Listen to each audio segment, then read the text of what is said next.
Bonjour, bonjour. Alors, j'espère que tu es bien en forme et que tu t'es mis dans une énergie haute pour recevoir cette vidéo aujourd'hui, que tu es dans tes meilleures dispositions et que tu es prêt à recevoir la formule magique.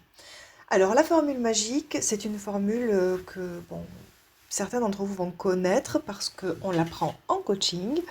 Et voilà, quand on sait que tous nos comportements sont issus de croyances, alors il est vraiment nécessaire, essentiel de les prendre en compte. Et non seulement de les prendre en compte, mais de faire en sorte de les dynamiter. Voilà. La formule, du coup, comme je le disais, je pense que certains la connaissent, c'est une formule qui est vraiment magique. Et la voici, la voilà. Les pensées emmènent aux sentiments, les sentiments emmènent aux actions, et les actions emmènent aux résultats. PSAR. P pour pensée, S pour sentiment, A pour action, R pour résultat. C'est pour ça que j'insiste autant sur la Morning Formula, parce que c'est vraiment important de changer le système de croyances. Si vous avez des croyances qui vont vous tirer vers le haut par rapport à vos objectifs, et des croyances qui vont vous tirer vers le bas, eh bien l'idée, c'est d'équilibrer tout ça et de l'optimiser. Donc, il va falloir les identifier pour optimiser le système de croyances. On identifie les croyances qui tirent vers le haut et on les amplifie, et on identifie les croyances qui tirent vers le bas pour les détruire. Les croyances qui tirent vers le bas, on va les appeler les croyances rouges. Ok ? Ces croyances rouges, quand on en a une, on la met de côté et on fait en sorte de trouver 3 contre-croyances, au moins, pour la démolir. 3 contre-croyances qui sont exactement l'inverse de ces croyances-là. Et ce sont les contre-croyances qu'on va intégrer dans la Morning Formula. Voilà. Et cette fameuse Morning Formula, on va la déclamer tous les matins, avec conviction, devant le miroir, tout ça, si possible. À force, ça va rentrer. Et c'est vraiment important de comprendre ça. C'est la répétition qui va faire que ça va rentrer. Et puis évidemment, identifier les croyances qui tirent vers le haut et les renforcer, les magnifier. Ça va leur donner plus d'ancrage, plus de peps. Et ces croyances-là, du coup, amplifiées, vont amplifier tes résultats. Parce qu'elles vont avoir un impact sur tes sentiments, sur tes émotions. Donc quand tu sais que les sentiments emmènent aux actions qui emmènent aux résultats, tu as tout intérêt à les amplifier, les bonifier et les optimiser. Donc, les émotions, eh bien, ce sont les up and down qui peuvent se produire au niveau émotionnel. Les up and down qu'on vit tous. À un moment donné, on passe tous par là, et puis régulièrement. Et ces up and down, ces montagnes russes, l'ascenseur émotionnel, comme certains l'appellent aussi, sont intimement liés à ce qu'on produit, du coup, à la santé de nos entreprises, de nos sociétés.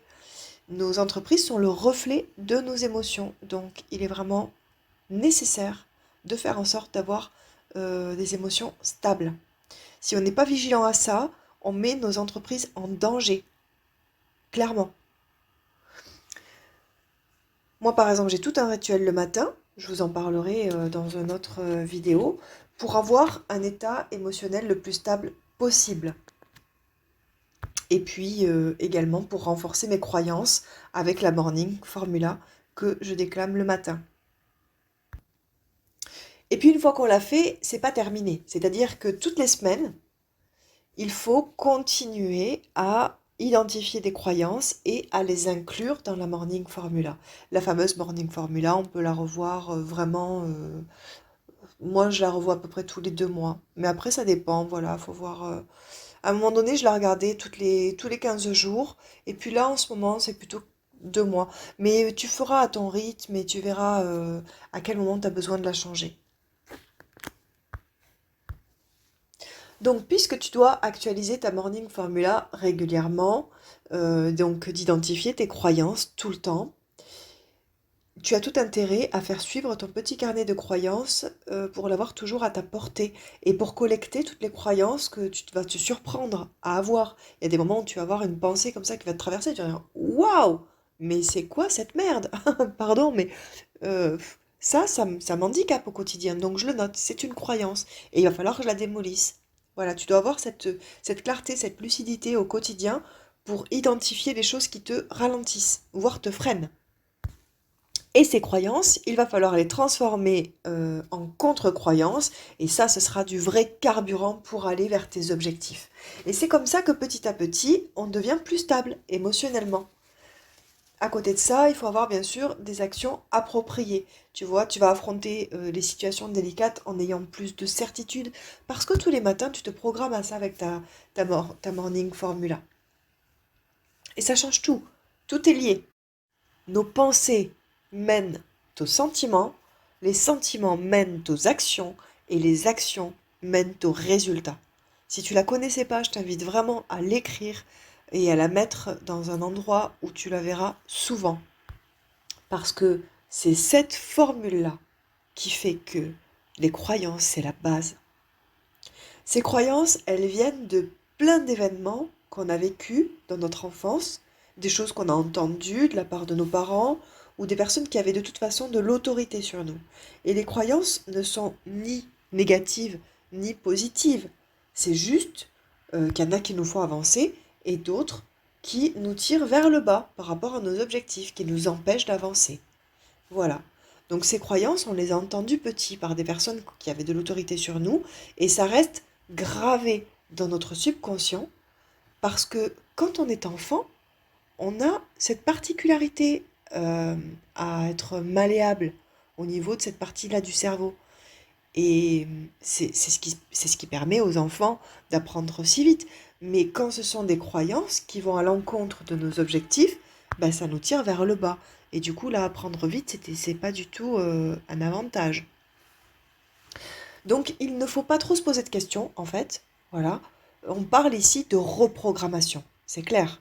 On a des croyances, on identifie des contre-croyances, on se répète les contre-croyances jusqu'à ce qu'on atteigne un niveau de certitude suffisant, un niveau de conviction nécessaire à avancer. Donc on parle clairement de reprogrammation. Donc oui, on est en mode robot. Voilà, c'est pas agréable de se le dire, mais on est en mode robot. On switch, on identifie les croyances qui nous permettent d'avancer et celles qui nous plombent. Moi, par exemple, mes croyances profondes, il y a pas si longtemps que ça, étaient qu'il était indécent, maladroit et inapproprié de demander de l'argent en échange d'un accompagnement ou d'une aide. Voilà. Du coup, je me sentais pas légitime, hein, ça va avec. Voilà. Et j'ai dû combattre ça pour pouvoir vivre confortablement de ce que je sais faire en fait. Parce que j'avais cette croyance que c'était pas bien. Donc voilà, je me suis occupée de ça. Et il faut vraiment identifier ce qui te freine. Parce que du coup, tu prives aussi euh, les autres de ce que tu as à apporter. Juste parce que toi, tu n'as pas de conviction. Et c'est dommage parce que tu n'as peut-être pas de conviction, mais tu as du talent. Donc, identifier ses croyances est vraiment nécessaire. Il te faut identifier tout ce qui te freine, tout ce qui te fait peur. Et aller chercher la croyance qu'il y a derrière cette peur. Faut que tu ailles la chercher et la débusquer. Un exemple, je ne peux pas vendre à quelqu'un que je connais. C'est pas bien, je me sens pas à l'aise avec ça se fait pas. Voilà, ça c'est une croyance. D'accord? Donc il va falloir aller identifier les autres croyances, enfin les contre-croyances qui vont tuer, qui vont casser cette croyance-là. Donc exemple de contre-croyance pour ça, y a-t-il une seule personne sur Terre qui peut légitimement vendre à quelqu'un qu'elle connaît? Et quand je dis légitimement, ça veut dire est-ce qu'elle peut vendre en apportant de la valeur à cette personne? Oui?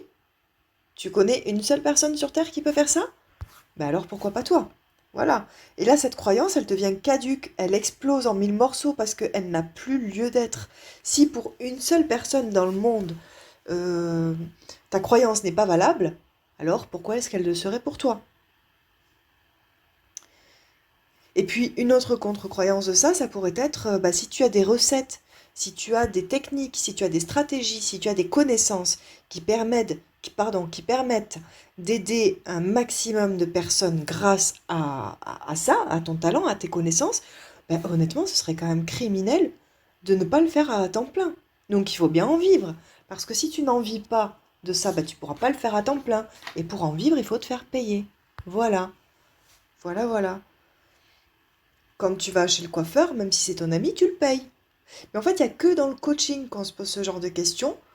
Souvent, le coaching ou la thérapie, ou voilà, enfin partout où ce sont nos conseils et notre savoir que l'on vend, là on pose la question, est-ce que c'est légitime de vendre du conseil? Est-ce que entre amis, ça devrait pas être gratuit? Ok. Mais en fait, le coaching gratuit entre amis, c'est jamais appliqué en fait, hein. Jamais. Tu peux donner des conseils à un ami pendant des années, il les appliquera jamais. Sur le coup, il va te dire oui, oui, ah oui, oui, c'est clair, t'as raison, oh là là, mais merci, parce que ce truc-là, vraiment, ça m'éclaire vachement. Et il l'appliquera pas. Il ne l'appliquera pas. Et un beau jour, peut-être, il va te dire, oh, alors là, écoute, je vais vachement mieux, franchement, c'est génial. Ça y est, j'ai trouvé la solution. En fait, tu vois, on cherchait depuis des années, et ben fallait que je me fasse coacher. Voilà, j'ai pris un coaching et maintenant je vais mieux. Et toi, t'as les boules, tu vois? Voilà, parce que tu aurais voulu pouvoir l'aider, mais tu n'as pas pu. Et tu n'as pas pu pourquoi? Parce que tu as rechigné à vouloir le faire payer, ce que je peux comprendre. Sauf que si tu l'avais fait payer, bah, il aurait peut-être pas payé un coaching beaucoup plus cher. Et en plus, toi, tu aurais pu vivre de ce que tu avais apporté. Et il irait mieux ton ami depuis plus longtemps. Voilà, depuis bien longtemps. Donc pour casser les croyances, la répétition, ça marche très très bien. La répétition, voilà, c'est vraiment se persuader soi-même que ces croyances sont obsolètes. Et pour ça, on va en passer par la Morning Formula. Voilà, voilà, que je vais vous en parler tout de suite. Tiens.